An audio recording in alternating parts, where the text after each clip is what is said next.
Le riz au lait, gavotte, agrumes que lui préparait sa grand-mère est devenu un dessert étoilé. Sans Yves, il n'aurait jamais osé le mettre à la carte. Et voilà. Yves Bontout est surnommé le faiseur d'étoiles. Jusqu'à présent, il n'avait jamais accepté de parler de son métier à la télévision. Il y a des chefs qui assument pleinement le fait que je suis à leur côté et qui, pour certains, me considèrent même pratiquement comme leur bras droit. Et puis il y a des maisons où les chefs préfèrent être effectivement plus discrets et confidentiels. Yves Bontout conseille 15 chefs dans toute la France. Son palmarès est impressionnant. 10 étoiles gagnées en 10 ans. Son nouveau client est perché sur les hauteurs de Val Thorens. C'est un grand groupe d'hôtellerie de luxe qui voudrait décrocher une première étoile pour son restaurant.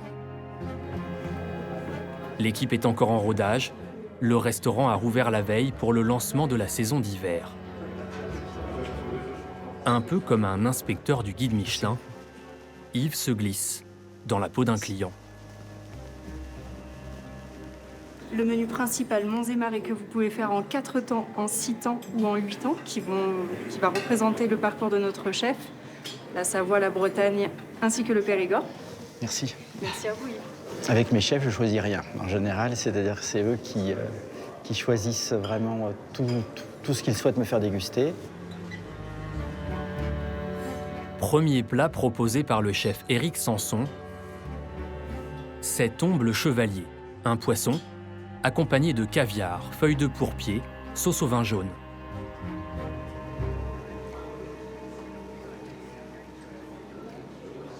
On a tout de suite une belle harmonie, à la fois déjà dans le dressage et dans les saveurs, on a un vrai équilibre, une harmonie de goût. J'essaye d'assembler tous les éléments pour voir l'intention du chef. En fait, je déguste soit les éléments séparément et les éléments ensemble ou les éléments deux par deux pour voir qu'est-ce qui se passe. Mais la logique, c'est de déguster tout à la fois, normalement. C'est pour ça qu'il faut toujours une cuillère, parce que sans cuillère, on ne peut pas déguster un plat de gastronomie, on va dire. Vous avez l'impression un peu de passer un examen ce soir? Ouais, un peu, ouais. Mais c'est bien, ça challenge. Là, il est en train de tout décortiquer sur son petit carnet et je vais en prendre pour mon grade. Ou pas. Yves se montre plus réservé sur ce gâteau de choux Je pense qu'il y a un problème d'équilibre de portion, en fait. qui accompagne un coquillage, de l'ormeau maturé. À un niveau gastronomique, l'objectif, c'est pas simplement de manger, mais c'est qu'il y ait un côté artistique. Et le côté artistique ne se fait pas dans la générosité. La générosité va venir du fait qu'il y a une succession de plats et que c'est tout un voyage. Mais sur un seul plat, en fait, plus on est généreux, moins c'est artistique. Je vois qu'il n'y a pas une évolution. Donc, forcément, il va y avoir une quinzaine de bouchées qui vont être à l'identique. Voici le dessert, autour de la pomme et du céleri. Il y a du relief. Ça fait penser à la montagne, du coup. C'est la forme d'une montagne, ce dessert.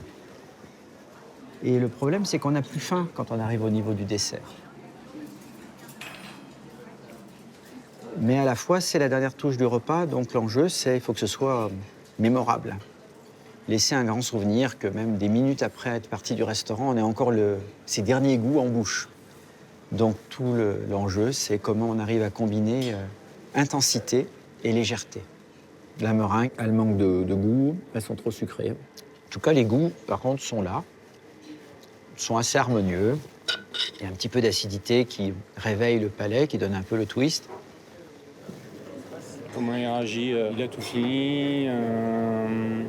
Oui, il a fait un retour sur le... Il a tout fini, il a tout mangé, il y a du plus, il y a du moins. C'est quoi le moins? Dans l'ensemble, tout s'est bien passé, le moins c'est le tourteau. Ah bon? Trop de saveurs. Ah. Oseille, chartreuse, concombre, et du coup, on sent plus le tourteau. Ok. Pour moi, il était bien abouti, mais trop éparpillé dans les saveurs. Alors qu'on est Dans la rondeur du crâne de tourteau, la chair de tourteau. C'est pire que le Michelin. Il est intraitable.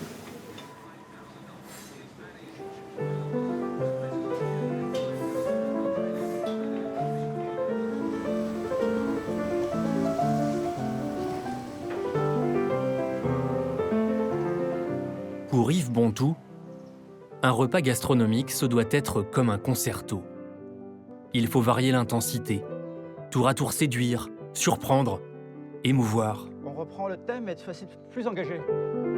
Et il a une méthode très personnelle pour le faire comprendre. On est quand même très loin de la gastronomie, là. Non, pour moi, c'est les mêmes enjeux. On va passer par des moments de tension, on va passer par des moments de détente, parce que s'il n'y a que de la tension, on va s'épuiser.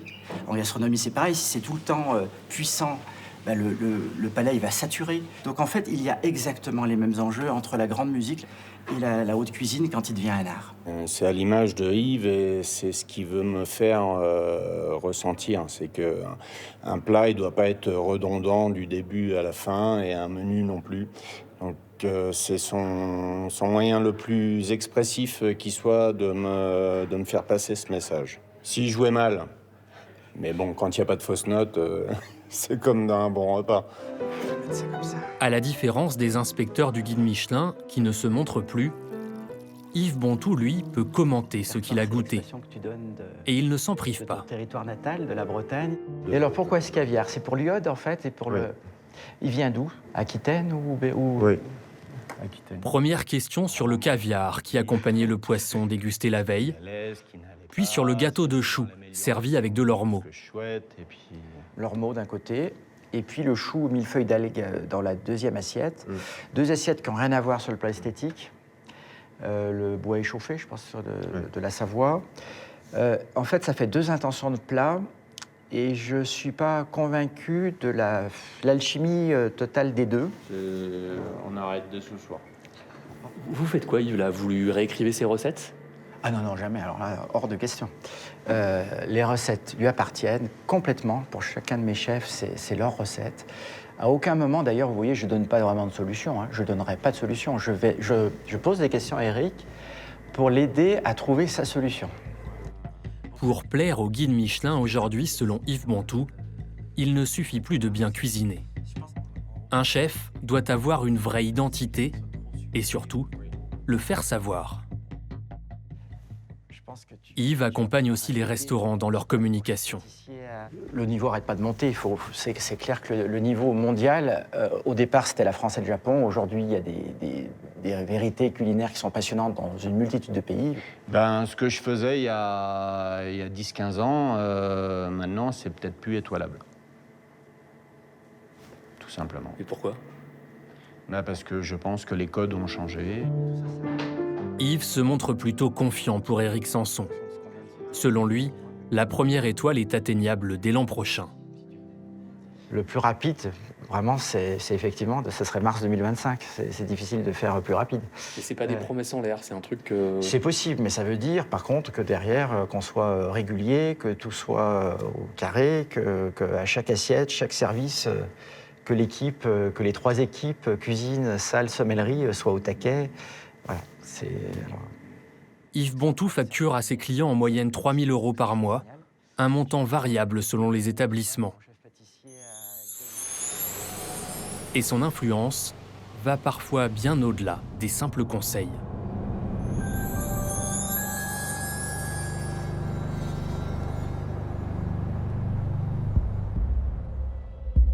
Il y a des chefs avec lesquels il y a une interaction où c'est presque fusionnel, on va dire, où il ne se passe pratiquement pas une journée sans qu'ils m'appellent. Il y a 4 ans, il a changé la vie d'Éric Prowalski. Sur les rives du lac d'Annecy, il lui a permis de décrocher sa première étoile.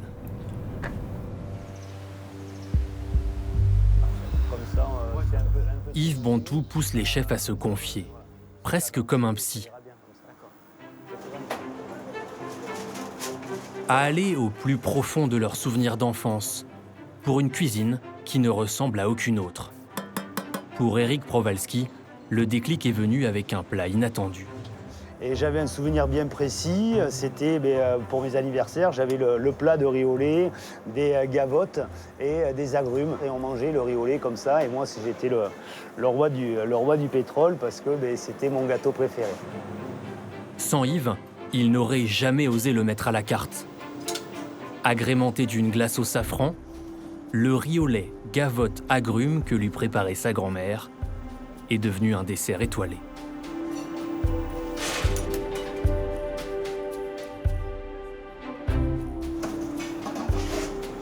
Et voilà. Il me pousse. Qu'est-ce que tu veux raconter réellement? Va au bout des choses, de ce que tu veux dire. Transpire-les. Alors on peut parler ça comme psy ou thérapie. Moi je parle introspection. Qui on est, c'est le plus dur. Être ancré, se centrer. Se déligoter, en fait. Et raconter qui on est. Je pense pas qu'on soit très nombreux à travailler du riz au lait dans un restaurant gastronomique étoilé. Ouais. Yves n'a pas seulement libéré sa cuisine, il l'a aidé à changer plus profondément. Lui qui se disait colérique, médite désormais avant chaque service. Mais ça a été jusqu'à changer ma place de mes chaussettes, de ma brosse à dents, de mes slips, de tout. J'ai tout changé dans ma vie, tout. Et comble pour un chef, il a aussi changé un autre point fondamental. Ça, c'est un nouveau plat, Eric, hein? Oui, c'est mon plat à moi. Ouais. Je mange quinoa, légumes, midi et soir, toute la semaine. Ouais. Si je prends soin de moi, je prendrai soin de mes collaborateurs et je prendrai soin de mes clients. Eric travaille avec Yves pour tenter de décrocher une deuxième étoile. En assumant désormais des émotions, devenues source d'inspiration.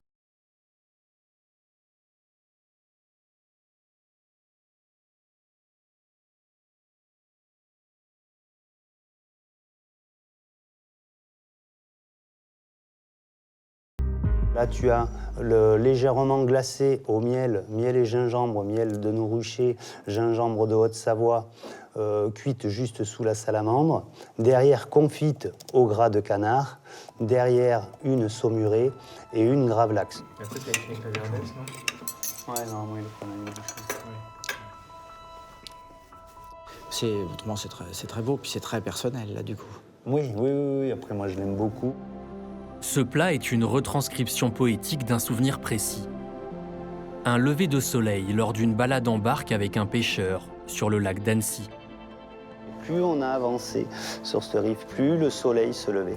Et plus, moi, ça me réchauffait. Et puis, j'avais des choses qui m'arrivaient ou des envies à comment retranscrire mes émotions lors du bateau. L'arrivée de l'étoile Michelin a été un tournant dans l'histoire de l'hôtel-restaurant. Eric et les propriétaires, Pascal et Véronique Droux, s'en souviennent avec émotion. De gagner un jeu, c'est vachement chouette. Et vous êtes mis à pleurer tout de suite? Oui, impossible de m'arrêter. Je vous ai appelé 10 minutes après, mais au début, j'étais dans l'incapacité de parler. Ouais. C'est vraiment le symbole d'un travail que l'on fait bien. Et on a beau avoir les âges qu'on a, on a toujours tous envie que quelqu'un nous dise qu'on fait bien notre boulot.